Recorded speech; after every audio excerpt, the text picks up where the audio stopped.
j'ai oublié d'enregistrer maanaam ma commencé ko enregistrer fii rek ce qui moom dafay laaj ay dafa laaj ay tuuti kii quoi bon il passé enregistré ko mais mën naa ko enregistrer à partir de fii quoi donc kon moo wax ne Sénégal dafa nekk un pays modèle ci Afrique ndax ay jaar-jaaram comme ni ma ko waxee sànq ci un chrétien dirigé des musulmans pendant des années ku ne xam na Senghor affinité yi mu amoon ak Sëñ Fallu du dëgg nekk na fi ba jógee fi kenn mësul dégg musulman yi yëkkati dara di ko teg ci chrétien yi kenn mësul dégg mu am xiiroo ak ŋaañoo diggante jullit ak chrétien yi au contraire li ngi tamit fii di nga xaritoog maanaam chrétien ba ñu yaakaar ne sax musulman la waaye rax ci dolli ñuy joxante ay teranga comme période bi ñu toll nii foo dem ñi ngi laaj ngalax yi ndax ngalax yi ñëw na loolu mu ñu yàgg loolu di suuxat maanaam suñu diggante ak suñu mbokk chrétien yi mais comme loolu am na ci koo xam ci diggante boo xam ne ku jullit la ak ku lu jullit nekk ci diine chrétien yi naam ay jullit ci beneen yoon seen yoonu bopp ñu chrétien yi suñu amee ñoon jàmm ñu suñu biir entre ñunu neen entre jullit ak jullit wax dëgg yàlla loolu amul fa place waaw waaye nag moom bu sañee te du bii yoon du mooy première fois bi waaw bii yoon du mooy première fois bi amoon na problème ba dem tuubi ji Tuuba tey jógaat na bindaat journaliste yëpp ko ñaawlu rajo boo jàpp télévision boo jàpp gis naa ni ñoom am na ci ñoo xam ne dañoo jël seen courage en main dénoncé ko ba mu ko duut baaraam parce que bu njëkk journaliste dañ daan am benn esprit de solidarité wala xaw a ragal ñi ci kaw comme genre ay Latif Coulibaly ay yooyu nga xam ne bu ñu bindee dara kenn du nu nga wax mais bi yoon gars yi dañ ko dul parce que li muy yëkkati su jógee maanaam ay du yem ci bopp borom kon nag ku war a wax war ngaa jóg wax ci mbir moomu parce que bu ñu ko waxul affaire bu déparé kenn xamul fu muy tere mais nañ bàyyi Sonko Casamance dafa am histoire am lu créé Casamance ba chaque fois nga dégg ñuy wax nit ñi dañuy wut jàmm Casamance te la ko indi woon lu tuuti la maa ngi rappelé wu dinaa ko seet ci kaw am na benn journaliste bu nekk Sud Quotidien bu ma soon def reportage sur la Casamance reportage laa wax de mais gars yi dañ koo jëli jàpp ko parce que gis nañu ni la mu doon def reportage boobu day xajamal maanaam diggante bi am ci entre rebelles yi ak état Sénégal ndax jàmm ji kii nag li mu def moo gën a garaaw fuuf mais est-ce que obligation la pour joolaa yi ñoom est-ce que force la ñoom pour joolaa yi que xanaa loolu fierté la sax fierté la maanaam pour ñu Sénégalais yi ñu am quelqu'un de la Casamance qui postule pour être un président de la République loolu bu ñu ko jàngatee moo di boo xoolee ci suuf nga analyse sa analyse mooy que ñooñu kon ils renoncent à l'indépendance de la Casamance maanaam boo ko xóotalee parce que su fekkoon ne ñoom indépendance Casamance bi ñoom ci dynamique boobu lañ nekk du ñu dem ba ay nekk ay fils Casamance yi di postuler à être un président de la République dëgg la wala du dëgg et li koy illustrer li may wax nii l'exemple bi koy illustrer Abdoulaye Wade bi mu ñëwee au pouvoir bu ngeen fàttali ko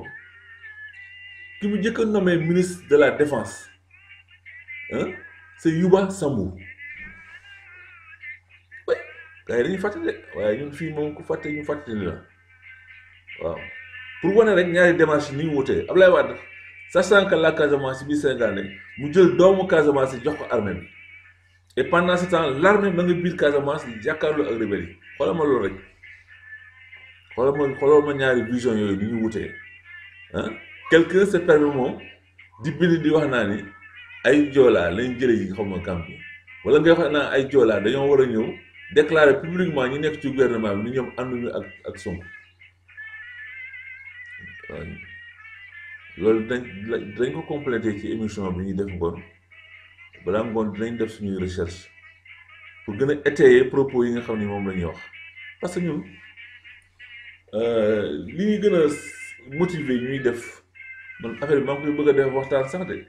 te damay def commentaire sur la presse dama ko dagg foofu ba ngoon rek ah waaw naa ko dagg foofu ba ngoon su ngoonee ñu eggale ko incha allah rabbi donc Dakar Times loolu la wax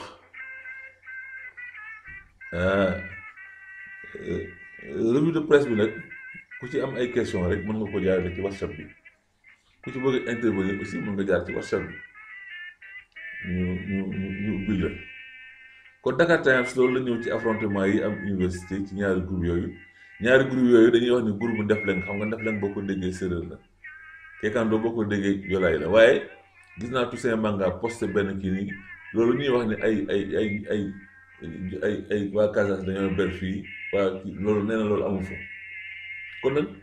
comme yàlla ñi am nañu ci jox tànku jàmm ba mu féete boor su demee ba ne teg ba affaire yi teg dinañ xam réellement lan moo amoon foofu ak lan moo ko provoqué xam naa bu yi passé dinañ ko xam kon Dakar Times ci loolu la ñëw. Source A moom it xam naa ne kii dina ci ñëw Ibnou Gueye ci Aliou Cissé mais loolu c'est un cas le M2D nee nañ dépensé nañu 46,381,000 francs CFA pour dimbali blessé yi nga xam ne ñoo amoon ci manifestation yi ak détenu yi ak seen njaboot yi nga xam ne nii ak honoraire avocat yi nga xam ne tamit ñoom fay nañ leen ci maanaam boo ko xaymaa nekk na ñeent fukki millions ak juróom benn bu tegal 46,381,000 francs CFA donc ci loolu lay ñëw maanaam loolu aussi dafa baax parce que manifestation fu mu amee toujours dina am ñoo xam ne ñii ñoo ciy dee ñii ñoo ciy gaañu ñii la ñuy jàpp soulèvement populaire fu mu amee toujours noonu la waaw ñii seen bakkan da ciy des ñii ñu blessé ci ñii ñu jàpp leen voilà léegi nag bu ñu leen jàppee su nit ñi organisé wul parce que koo ci jàpp ku ne am na njaboot gi di dama ko ñëw di yóbbu añ di yóbbu reer ah di va-et-vient coono boobu njaboot gi daj bu ñu sentirul maanaam ñi taxoon ñuy marche bu ñu leen gisul découragement dafay am léegi ñu naan yaa ngi nii téye nañ la ba pare kenn ñëw seetsi wu la xamuñu sax ci loolu nekk loolu la ñuy wax kon loolu ñu def wax dëgg yàlla ñu ngi koy rafetlu bu baax maam waa M2D boobu nga xam ni génne nañ 46 millions pour jox ko victime yi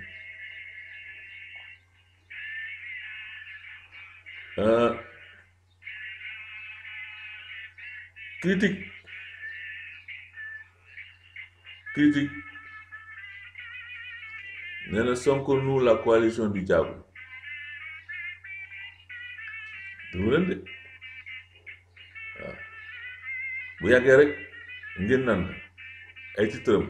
alliance tout azimut Sonko nous la coalition du diable li Sonko di dox daal di ji ma boole nit ñi daal nee na coalition boobu daal coalition la boo xam ne mën nañoo jàpp ni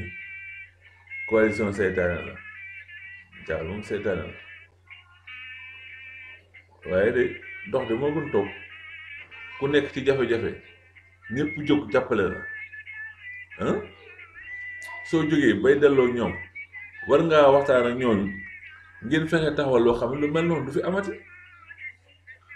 parce que jàpp naa ne ñoom defuñu coalition pour maanaam eggaguñ ci coalition pour dem ci ay élections même buñ ko waree def te loolu mooy li war a am waaye dañuy def coalition pour nekk benn say boo xam ni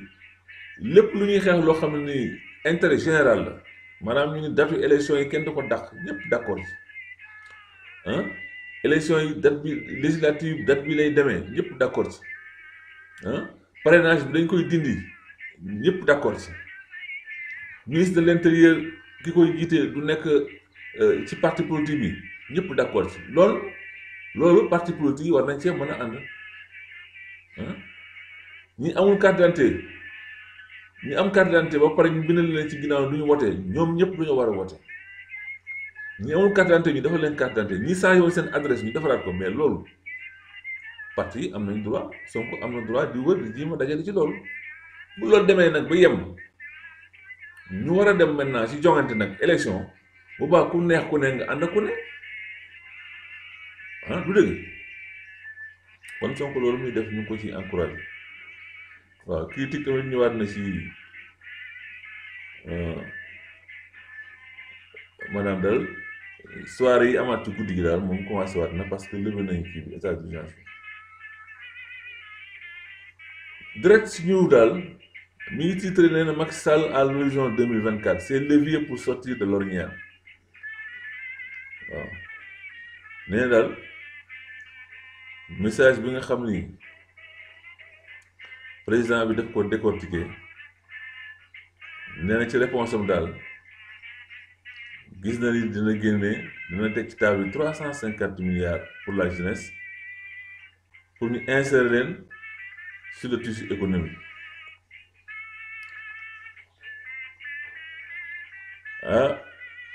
wax na ni 25 ministres suffisent pour recentrer les super priorités éducation, santé, agriculture, élevage, industrie, PME, artisanat, pêche, logement, emploi. Politique d'austérité, réduction du train de vie de l'État. waaw ñoom daal gis nañ daal fii ak 2024 am na benn taxawaay bu mu war a mën a taxaw daal pour ñu génn ci situation bi maanaam ndaw yi amum xëy ku ci amatum xëy amum liggéey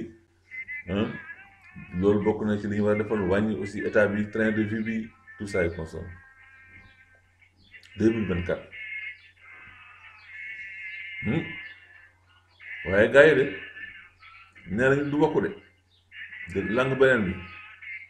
waaw horizon 2024 am na ñu leen wax horizon 2035 ndeysaan Amadou Ba bi ñu ko invité foofu ci kii muy dañuy accompagner Macky Sall ba 2035 mais seulement que gars yi dañ doon wax yoo xam ni doo sax comprendre yow ci ban dynamique lañ nekkoon est-ce que ñoom Macky Sall dañoo wax wala seen bopp lañu waxoon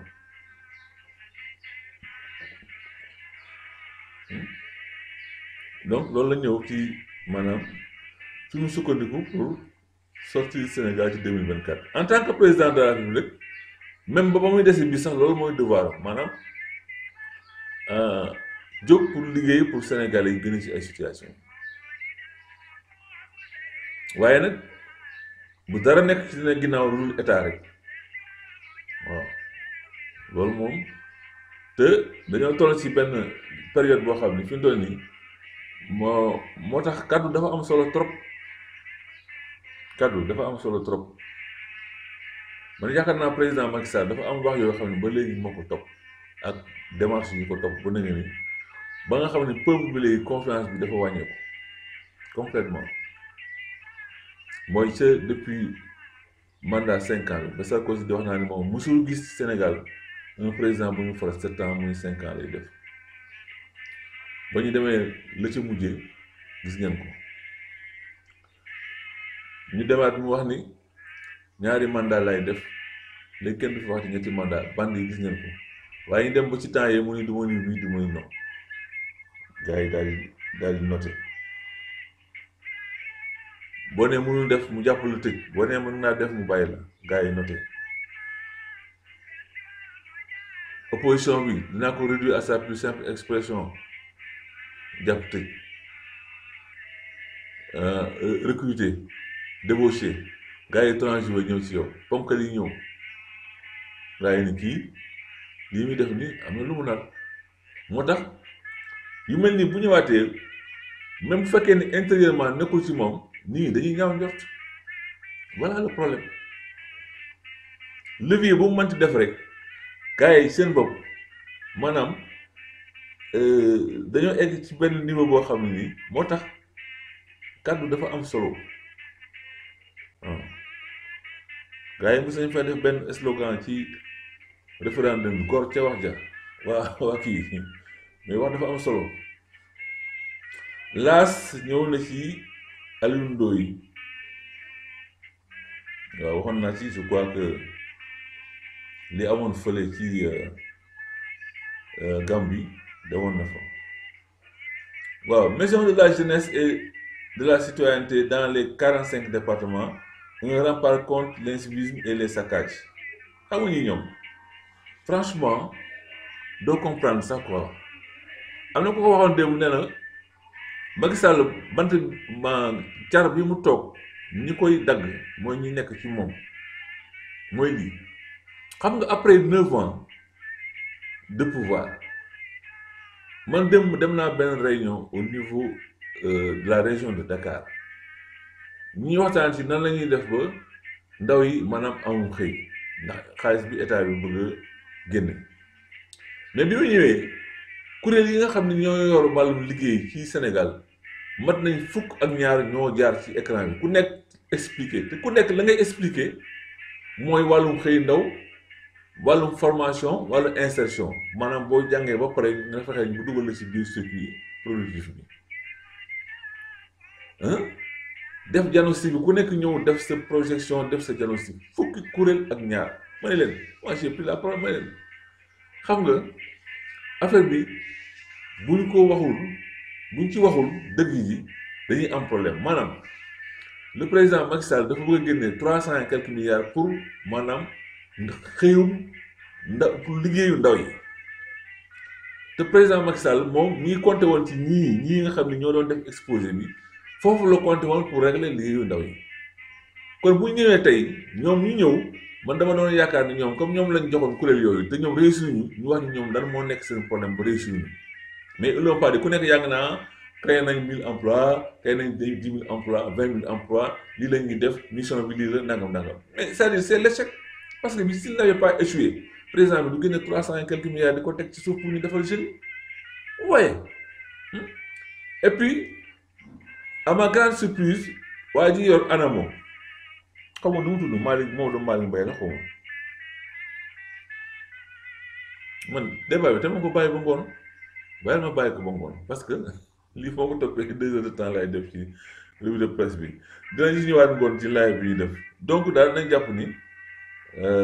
maanaam daal yi ñu installé ci département yi ndaam lu baax la waaye dafa yéex bu ñu ko defoon ci njëlbeen ga lu bari dina mën a sotti pop ñëw na ci M2DD yëkkatiwaat na maanaam taxawaat na tem pour jàmmaarloo ak gars yi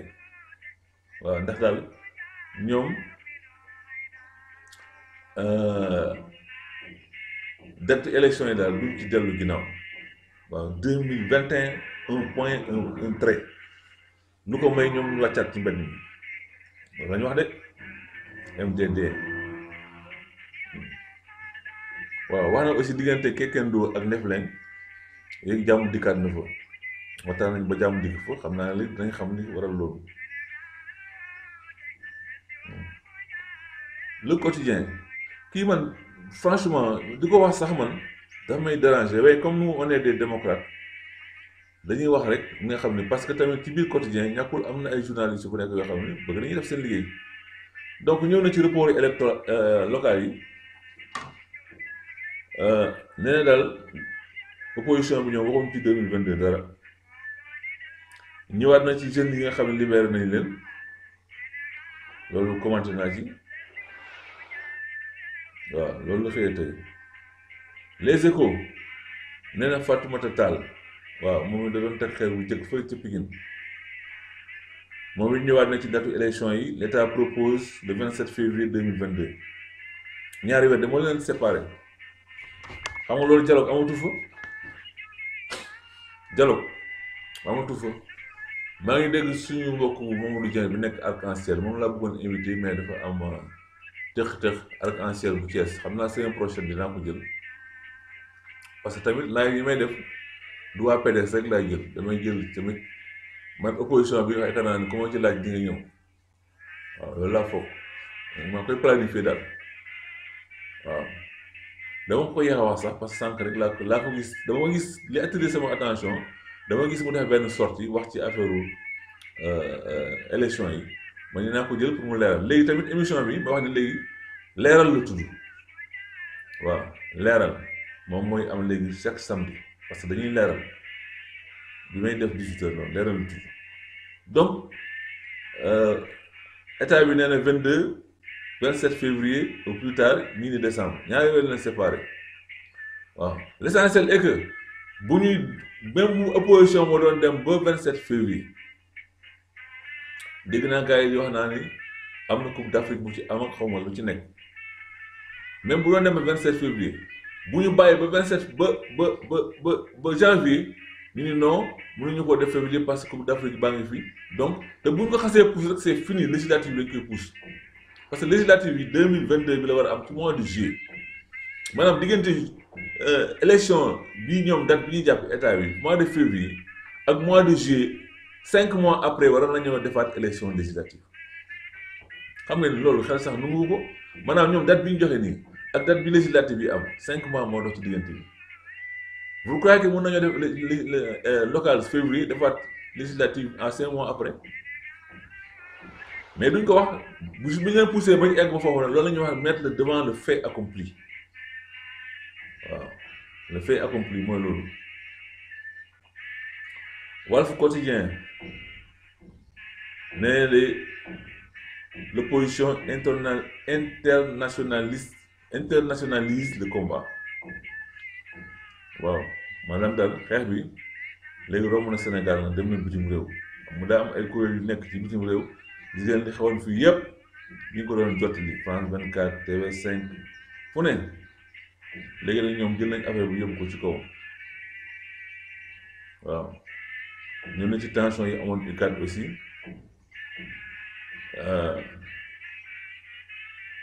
fële ci Ndar foofu ñuy wax dragage yu kii bi brèche bi amoon ci Saint-Louis mooy coow li am ci diggante Birahim Seck ak ki nga xam ne mooy ministre de la pêche ñoom ñu ngi xuloo sax ci internet bi. Le Quotidien, geste post-crise en perspective de 2024, Benno face à ses inconnus. waaw mu ne Moustapha Niasse toog ànd ak président Macky Sall ñu daal comme crise bi jeex na nag ñoom nag ñi war a xalaat nag nan la ñuy demee ci 2024 daal def kenn xamu ko de loolu de mooy wax bi yaakaar naa daal ñoom loolu la ñu war a seetaan waaw leneen ci sport bi la sunu làmb ak yooyu am naa Mor Niang boo xam ne nii maa ngi wax ak moom pour mu may defal mbirum làmb dimanche incha allah maa ngi ciy waxtaan ak moom pour que dimanche muy def ci làmb yi. Le mandat accès à l'eau potable le Sénégal canal boiteux maanaam ndox mu ñu naan daal jafe-jafe la ci Sénégal gi fii pour maanaam nit ñi am ndox waaw man de 2 heures du matin dañuy root toujours fii te am na ñu ma tànn ci politique nag nee na Déthié Fall de moom jël na destin en main maanaam ci dimanche bi daal ci lay jàkkaarloo nit ñi wax fu mu jëm ak li mu bëgg a def Pape Sène nag song na Aliou Ndao Pape Sène moo affaire nekk nee na Aliou Ndao daal waxam yi dafa wax yi ñàkk teggin na gars yi daal xanaa léegi waaye Pape Sène mii de Aliou Ndao ba muy woo Karim Wade fële ci CREI ba bañ koy dàq man yaakaar naa ne moom li mu wax li ñu def Aliou Ndao moo gën a grave fop maanaam nee na Aliou Ndao wax ji mu wax teggine amul tegginewul waaw Aliou Ndao nekk magistrat di nekk ci biir tribunal ñu envoyé ko message ni ko dàq nañ la loolu moom mënoon na ko commenté de voilà waaw loolu de moom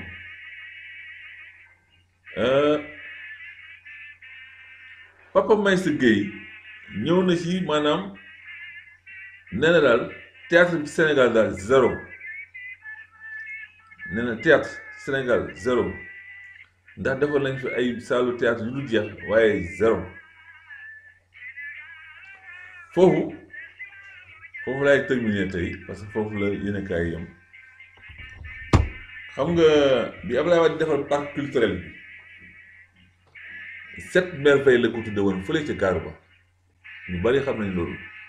ci la defaree grand théâtre ci la defaree musée des civilisations noires ci la waroon am bibliothèque nationale archive nationale maison de la musique ak kii de défilé maanaam art bi foofu la ko Abdoulaye Wade yóbbu woon mais ba mu demee ba léegi parc ba yaakaar naa ci leneen même gaar ba sax dañ ko waroon réflexionné bien vrai que Macky Sall réflexionné bi mais bokkoon na ci projet yi Abdoulaye Wade ñu réflexionné gaar bi waaye dafa desaat fi mu toll nii 5 projets yoo xam ne nii moom lañ fa waroon defaat avec les Chinois muy bibliothèque nationale bi ca la bokk maison de la musique mooy guitare boobu ñu gisoon mu am kora boobu ñu amoon kii mooy foofu mooy maison kii forme kora la yor maison de la musique ak école de formation bref 7 merveilles pour artistes yi mais artistes yi yéen a fi jëlee Abdoulaye Wade personne n'a battu campagne pour les artistes ni Wade avait un projet boo xam ne baax na ci ñoom ñu taxaw ci personne waaw kon nag c'est pas le moment de crier waaw fii lu fi waay yuuxu rek am na loo xam ne ñu ngi ko doon defar nga yaakaar ne pour Abdoulaye Wade la nga naa dafay teg doom ji waaw ñëpp lu ñu doon wax dafay teg xooluñu li Abdoulaye Wade doon def bi Abdoulaye Wade di leen wax naa leen mais leen ma 3 ans ma eggalee sama projet yi su ko defee léegi ñu organiser élection gars yi ne ko non da ngay dem benn set dévolution monarchique na dem na projet aéroport bee nga xam ne ay milliards la waroon régénérer muy cité des affaires ndax saay dem na 7 merveilles yi ba léegi amul beneen merveille bu ci tegu ñaar yi fa noonu ba léegi moo fa nekk dem na d'autres projets les infrastructures la même chose dem na capitale du Sénégal bi ñu bëggoon def Lompoul c'est fini Diamniadio ngi léegi mi ngi taxawloo ak Dakar léegi c'est fini ak yeneen kon nag la responsabilité sénégalais il faut ñu leen koy fàttali ni nag am na loo xam ni ku ci nekk da nga ci am part de responsabilité waaw dañuy fàttali rek c'est normal que état ñoom ñu toll ci ay difficultés yuuxu waaye dañuy wax ni nit ku ne dafa am taxawaay boo war a taxaw waaw nit ku ne dafa am taxawaay boo war a taxaw bu mbir taxawee waaye boo croiser les bras rek nga yaakaar ne yow lii ñëw ci sa koole dal nga yaakaar ne Abdoulaye Wade bu daanoo yow moom moo koy yëg wala Karim moo koy yëg léegi Abdoulaye Wade dem na ko ñaanal yàlla gudd fan yàgg feeg ñun ba ci kanam ana Karim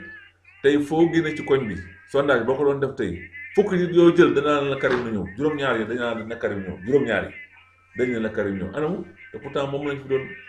wax lu ne de kon nga xam dëgg rek moo am solo lu waaye def rek def ko ci dëgg sax ci tôt ou tard la vérité finira par triompher Abdoulaye Wade dafa wax ne mu ni leen bi gars yi di yàkkamti nii ci élection yi nañ def nii wala na PDS jóg nañ def ay marche mu ne leen yéen lu ngeen di yàkkamti yow yéen yor ngeen pouvoir bi pendant 12 ans Sénégal yi jëlee nañ leen fi bu ngeen bàyyi Sénégal yi ak ñi ñu fal jàpp nañ seeni nit yéen a ngi combattre dem ngeen ba jëkk bi ñu commencé fay lu ngeen di yàkkamti boo nekkee ci dëgg waroo yàkkamti loolu leen Abdoulaye Wade boo nekkee ci dëgg waruloo yàkkamti waaw loolu moom la ñuy tëjee tey suñu revue de presse bi dinañ ko posté bii démb bi posté wuñ ko waaye dinañ ko dugal dañoo amoon problème de temps rek on avait des réunions donc mënuñu koon posté parce que affaire yi da nga koy defal ba pare war koo travail waat donc su lu fekkee dafa la fekk ci benn rencontre boo war a def dafay daal di xaw a jafe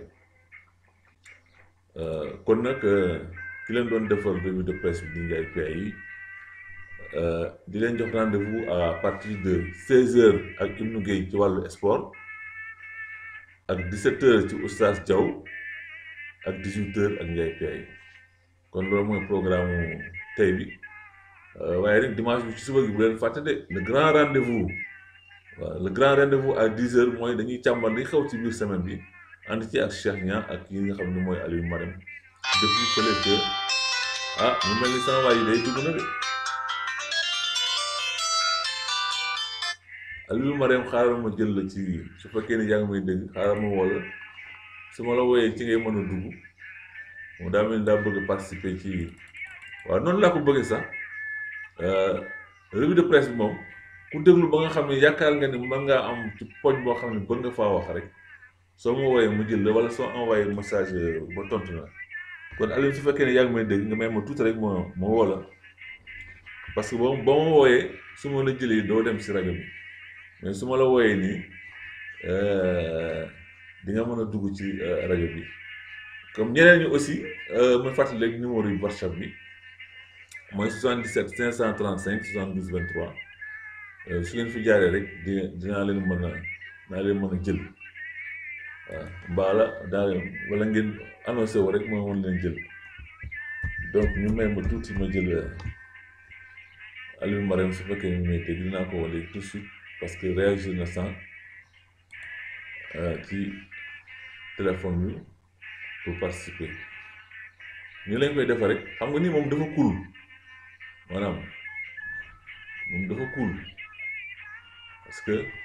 amul jafe-jafe di nga wax tranquillement mon ami Aliou Marème. waaw mais ñu ngi jàng revue de presse war nañ jaarat ci yow nga doxal leen formation. ñu jàng tak xibaar war nañ jaarat ci yow nga jox leen formation. non waaye. waaye yow waaye. félicitations grand maa lay déglu sànq ba tey vraiment. léegi daal yow da rendez-vous doo ko tardé. moom kenn doo ma bi wax sax. man daal rendez-vous doo ko tardé. non du ma ko tardé yow moom. du ma ko tardé fenn. léegi dama fi rek. su ko defee vraiment félicitations grand. non ayca yow xam naa ne yow vraiment sa contribution yi tey am solo yow moom. surtout si domaine art bi nga jaar tout à l'heure là ak li ci wax vraiment. waaw man je voyais toutes les grandes gueules yi fi nekkoon di bëgg a rey nit ñi ci art bi Ablaye Wade di ubbi les 7 merveilles. démonstration de force bi ñu fi defoon et tout. mais ñoom ñëpp ñu ngi ne tegaat. dëgg la. Sénégal boo xool événement yi fi jaar dafa dem ba triste. waaw. Le vieux a tout fait pour le Sénégal. dëgg la waaw. Abdoulaye Wade teg nañu ci chemin bu nekk. bu ne vraiment. mooy li ma doon kastaa yi rek naan héritage am ba léegi. gisaguñ ko noonu. vraiment. dëgg la. kon yegg. Macky Sall au moins comme il a fait 9 ans avec Abdoulaye Wade. au moins bu ñëwee dina topp chemin. mais mu ñëw lem yëpp teg ci trois yi. dëgg la. dañuy indil ay slogan yu dul jeex mais lu dul dëgg du yàgg quoi vraiment. li moom yàlla rek mooy wane boppam quoi. yàlla rek mooy wane boppam. dëgg la. waaw. dëgg la kay. waaw vraiment. te ñi fi nekkoon grande gueule yi fi nekkoon yëpp ay Moro tous ces gens d'art là. ñu jóg bëgg a rey ay Abdou Aziz Mbaye. na ko yàlla yërëm vraiment. mais non mais c'est extraordinaire ñu ñëw jël affaire bi yëkkati ko jox ko ay musiciens yaakaar ne musique mooy art. ñu ñëw saax-saaxe non mais c'est du n'importe quoi xoolal grand théâtre bi mu waroon nekk palais royal Sénégal artistes yi war a jóge partout dans le monde ñu ñëw di fa def seen i événement ak seen i concert ñu jël ko saax-saaxe ko jox ko ay xale yu ndaw yoo xam ne xamuñu ni ñu def ay keesi buso ay feccikat non mais c'est extraordinaire vraiment ñu daal yow daal grand vraiment yàlla na la fi yàlla bàyyi rek yàlla na la fi yàlla bàyyi parce que yii gis nga yii ça doit sortir yii dañ ko war a génne di ko wax nit ñi parce que mooy li may wax souvent rek ne Sénégal dañu amnésique dafa am yu bari yoo xam ne démb la woon mais dafa mel ni il y a 20 ans ou 30 ans mais yàggul bi ngay wax nii yàggul c'est parce que démb la xoolal passation de service bi rek bi ñuy mujjee def 2012 ak léegi ça fait même pas 10 ans ñu dugg fàtte yooyu yëpp dafa fële di ñu indil ay slogan yu dul jeex ay TER yu mel noonu ba pare artiste bi jógee di bëgg rey nit ñi. dañoo gërëw de. non mais c'est vrai fu ne fee ñu mujj ay grève ak yu mel noonu dinañ dégg lu nekk. ñu ngi nii ñoo gën a ëpp lu ñuy kaas fii actuellement. te Abdoulaye Wade amul lu mu leen defarul xoolal Sorano nañu ko defaraat travaux yooyu yëpp ñu jël ko teg ko ci suuf place du souvenir place du souvenir mais ñun lan la ñuy bàkkoo fi mu nekk nii ku fi am touriste buy dem Sénégal loo koy wax mu dem monument de la Renaissance waaw mooy honneur bi xoolal loolu li muy génn ci xaalis période bi duñ ko wax te ils ne disent pas mais gis nga avant corona bi di ñëw festival yi fa daan am ak les concerts yu mel noonu ak yi fa daan am mais doo mos a dégg fenn suñu ubbee seen gémmiñ wax ko te ñoom ñoo fi daan kaas di rey nit ñi naan ñu ay xërëm laa lu ne c'est extraordinaire c'est extraordinaire waaye mais nag ku ci yor sa héros di ko fawantoo ba mu dem vraiment yaa ngi gis mu ne tout est borné lépp ci suuf la yegg mais maa ngi xaar ba ngoon xaw ma demee vraiment yi ñu war a développé ci affaire bi bari na trop 18 heures ak demi waaw demee ci 10 heures waaw vraiment voilà il faut qu'on y amee quoi parce que liñ ci war a développé bari na trop incha allah d'accord voilà merci beaucoup grand merci beaucoup Aliou Marème depuis merci Aliou Marème kooku mooy Aliou Marème depuis Allemagne donc moom bokk ci suñu chroniqueur yi nga xam ne nii ñoo ñuy accompagner waale ci maanaam chronique yi ñuy def les dimanches moom ak Cheikh Niane kon suba à 10 heures waaye bu leen fàtte tamit le soir tey 18 heures mooy live bi léegi daal moom Ndiaye Pay moom da ngeen jàpp ni incha allahu rabi c'est comme yàlla mi ngi may kattan chaque 18 heures samedi bi la dimanche bi aussi Cheikh Niane moo ko moom waaye tey programme moom am na ko woote waat de sama gars yi daal moom allo waaw chroniqueur Cheikh waaw Ndiaye tey moom da ngeen wàll si waaw tey dañu wàll si waaw nii la waay sunu frère Aline Marème waxee rek waaw ñu ngi lay félicité bu baax damaa xaw a soj la waay bul soj ndax dangaa indi waaw dangaa indi lu bees ci wàllu de revue de presse dëgg la ñu ngi lay gërëm bu baax a baax ci analyse yi nga xam ne def nga ko ndax Sénégal dafa laaj lépp lu am ni càmbaral ko nit ñi gën koo xam nga wax lu am solo ci nga xam ne nii mooy Madiambal Diagne waaw parce que ñu mel noonu dañ leen a war a dénoncer fa àdduna bi yëpp xam ne ko waaw dëgg la de parce que wax ji mu wax day wax ju garaaw dëgg la yoo xam ne yàlla wane na ko dëgg la parce que loolu am ci université dafa tombeeg waxam ji nga xam ne moom la wax dëgg la mu mel ni ñoom dañoo jàngut lan mooy Sénégal ak histoire Sénégal Sénégal te sunu maam Njaajaan Njaay la déparé woon bëgg a boole askan wi ñuy def ay kal Njaay ak Jóob ñang ak Gay loolu lépp ngir jàmmal askan wi moo taxoon mu am ñu joxante dëgg la waaye gis nañ ne at yu mujj yi ñu toll réew mi ñu ngi ci dansé boo xam ne nii loolu ci yeneen réew yi ñuy jege lañ ko doon dégg dëgg la te loolu man jàpp naa ne ñàkk ay autorités yu am personnalité xam li ñu doon moo ko waral parce que Macky Sall mii nga xam ne moo fi nekk gis ngeen élection yi fi passé ak ñi mu doon parasitoo ci ay mbokk yoo xam ne ñu def nañu ay mbokkam dëgg la xam mënuñ ko waxee nedd ko bànd li mel noonu warul am ci réewum Sénégal wax nga ko ci revue de presse dëgg la de ci diggante Senghor ak sunu maam Lamine Gueye sunu maam yooyu pourtant Senghor nekkul jullit te ñi nga xam ne ñoo ko fal mooy Serigne Fallou Mbacké ak Serigne Babacar Sy nga xam ne jamono yooyu dooley Sénégal ñoo ko yoroon pourtant xamoon nañ ne Senghor bokk ko ñoom diine Lamine Gueye ci ñoom la bokk waaye ñooñu li yittal réew mi rek moo leen yitteloon loolu lépp ñun dafa war a doon jàngat moo xam ne ñun war nañ ci jàng bu baax a baax parce que at yi liy xeeñ baax Sénégal parce que gars yi dañuy fàtte ni Sonko mi ñuy wax su ko bëgg a askan lay joolaa Sonko keneen a yem Sonko li ñu yóbbu Casamance moo yóbbu Ablaye Wade Casamance dëgg la Oudoukar ndax Sonko ci wàllu yaayam mën nga dëkk Paris waaw Sonko mi ngi yaroo Thiès waaw bàyyam dëkk Casamance dëgg la Ablaye Wade yaayam mën nga dëkk Casamance jërëjëf waay bàyyam dëkk Kajoor loolu ci réew mi lañ ko fekk mu doon lu yàgg ñu dëkk doon ay dëkkandoo yu rafet wax dëgg yàlla bu ma déggee journaliste yi di wax naan journaliste léegi dafa yàq parce que da ci am ñoo xam ne dañ ko dugg te bokkuñ wax dëgg yàlla ñoo ñuy wax yow bokkoo ci parce que buñ la doon déglu ñoom danañ xam ne yenn journaliste yi sa classe bi defuñu leen ko nawle parce que fu réew mi amee jafe-jafe ñoom ñoo ko dëgg la loolu daal ay lu ma doon dolli question bi la ñu li baax a baax a baax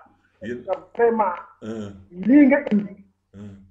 ñu bari war nañ ci jàng bu baax a baax ñi nga xam ne dañuy jëm ci wàllu communication dëgg la bu baax a baax di la wax ne la ñun rajo bi moom duñ ko manqué waaw nga teg nag point boobu nga xam ne maître Wade def na ko bi muy dajee point boobu moom xam naa ne tey ñu bari buñ ko déggee seen rongoñ dana tóor kenn du Ablaye Wade mooy bi mu doon waxee ci kii xanaa waaw boobu de bi muy dajee point bi noonu bi muy dajee point si bu ndaw boobu mu def ngay dégg baatu góor gi wax dëgg yàlla man de fi ma àgg ndax boo ko dégloo noonu waaye tey fi ma àgg moom dëgg yàlla ñu ngi koy ñaanal yal na yàlla yokk mooy indicatif bi waaw indicatif boobu man nag sama laaj bi indicatif boobu laa bëgg indicatif boobu yéen boo ko bëggee moom ma bàyyee la ko moom waaw wax dëgg yàlla daf ma daane yow moom boo ko bëggee moom xam naa àdd su ma koy déglu sama xol fi muy ànd parce que dafa mel ni man daal li may yëg ci Abdoulaye Wade nit ñi yëguñu dëgg la Abdoulaye Wade li mu def ci Sénégal dafa mel ni askan bi yëguñu ko 12 ans kon Ndiaye ñu ngi lay nuyu bu baax a baax di la gërëm di nuyu sunu xarit boobu Alioune xarit moom ci kenn du moom ñu ngi koy jaajëfal bu baax a baax a baax dëgg la incha allah rabbi kon daal jox naa la kon léegi daal jox naa la générique bi yaa ko moom léegi waaw générique boobu moom wax dëgg yàlla moom français dafa lool mooy bii de yaakaar naa ne mooy bii de Un vieux m'a demandé de l'aider à traverser la rue. waaw kon nag Cheikh Niang moom boobu générique léegi J'étais presque aveugle. Cheikh Niang moom générique boobu léegi moom lay defee live am kon ngeen xamee ko bu baax kon nag jaajëfal Cheikh di ko jaajëfal di ko jox rendez-vous incha allah rabbi ci kanam tuuti rek ndax journée tey moom journée moom la bu kenn débranché wu tey dina am musique rétro dina am sport dina am waxtaanu démb dina am live tey moom fii ba 20h bu kenn décroché kon nag Cheikh ñu def noonu jàmm ak jàmm. Un vieux m'a demandé Cheikh de moom la l'aider affaire bi à traverser la rue. kon nag moom boobu léegi.